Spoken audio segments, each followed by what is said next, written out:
take precaution. The tides will be high. That's the advice from the Ghana Meteorological Agency. Yes, it predicts high tides along the country's coastlines, reaching some 1.82 meters this evening. The agency says that the state of the sea is expected to be rough. Head of the Central Analysis and Forecasting at the Ghana Meteo Agency, Felicity Ahiafianyo, is warning that the impact could be devastating. Just selected areas, especially the East Coast, those around the Keta, Aflau, Adan, Akachi, these areas. But the West Coast for now is free, except that if you have a rainstorm that is moving, then they have a problem. But so far, the rainstorm before getting to their end is not active. So once we have the high tide, it brings in water onto the seesaw, whereby people's houses get flooded, and then maybe at times they get things destroyed. So that is why this time around we are trying our possible best to inform so that they will take a decision that will be positive, so that the impact that we saw the last time will not happen. Well, so that's the indication from the Ghana Meteo Agency. Obviously, NACMO says it is preparing itself, readying its men on the ground to avert any further disasters. Joining us now is George A.C., Communications Director for NACMO. Thank you, sir, for your time. So we understand that GMet has officially notified you of the high tides. What measures are you taking to check this? Viewers. Yes, we're working in partnership with them. Once they give us the update, we relay it to the ground through the region. And so we've communicated it through the regional director to the affected areas, especially in the Volta region.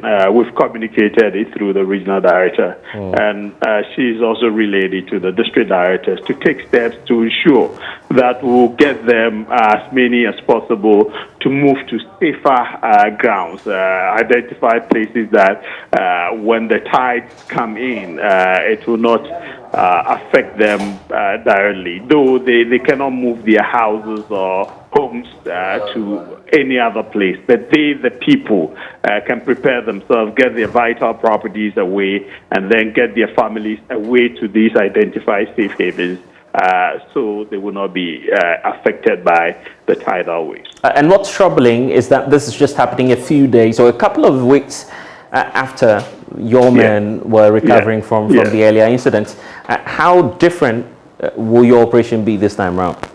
Yeah, this time, once we've got the prior notification from the Meteo Department, that is also going to help us to put our acts together and get the people out, so that in case, in spite of all the preparation and awareness or alert that we give them, if there's still some distractions, we will know how to manage that. It may be minimal, not as it happened in November and then last 2 weeks.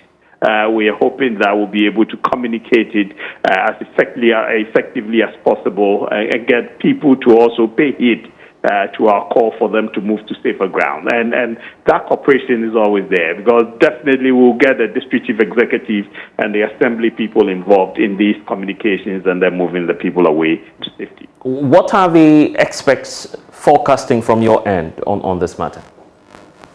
I don't understand your in question. terms of the high tides, because it appears that it's setting in quite early this time around. The projection is, or the perception of many people out there is, it may get worse as we move on.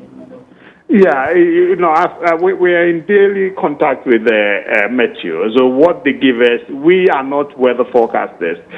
We act to prevent disasters and others. And so once they give us the weather forecast, all we need to do is to take action to avert any possible disaster or danger occurring or affecting the people who live in these areas. So yes, they've given us the warning, and we are taking steps to do everything possible to avert the destruction or devastation on the people, so the people will be well prepared or be in a safe place before it strikes.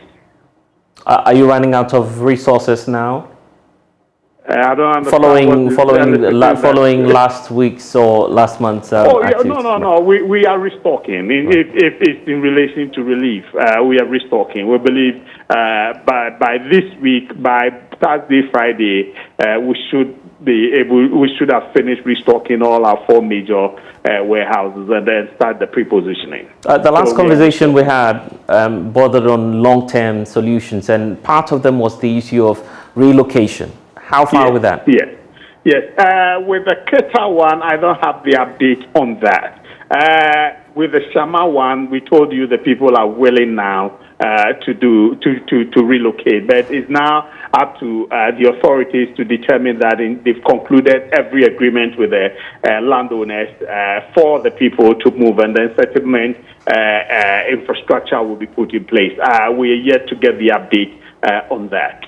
George Ace, he's the communications director at NAPMO. We'll wait to see what then will be done tomorrow. But I'm grateful for your time.